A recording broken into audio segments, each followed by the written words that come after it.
Yeah. Ito'y para sa tunay, hindi peke sa eksena. Para sa taong may puso, hindi lang kamera. Kapampangan TV, pangalan sa masa. Hindi lang content creator, pag-asa ng madla. Sa kalsada ng buhay, marami ang pa-cute. Pag may camera lang mabait, pagkatapos ay mute. Pero siya iba, tunay ang galawan. Pag may nangangailangan, agad tinutulungan.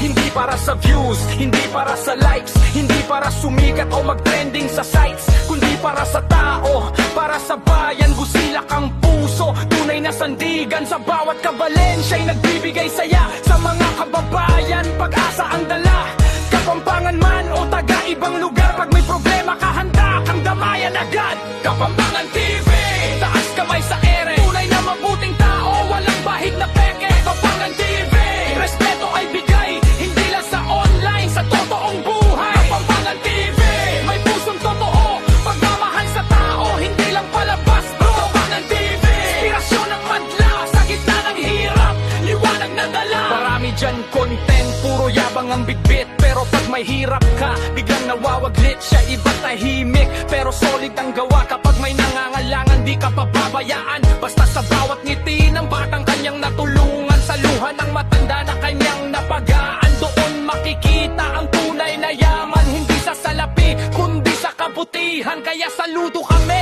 taas mo kang tunay. Ikaw ang ehemplo sa bagong henerasyon. Ngayon na pwedeng sumikat ng may dangal at bait, at pwedeng maging astig kahit puso'y mabait. Kapampangan TV, taas kamay sa ere. Tunay na mabuting tao, walang bahid na peke. Kapampangan TV, respeto ay bigay, hindi lang sa online, sa totoong buhay. Kapampangan TV, may pusong totoo, pagmamahal sa tao, hindi lang palabas bro. Kapampangan TV, inspirasyon ng madla, sa gitna ng hirap, liwanag na dala. Yeah, sa mundong puro drama at puro pakitang tao, may ilan pa ring tunay. At isa ka ron bro.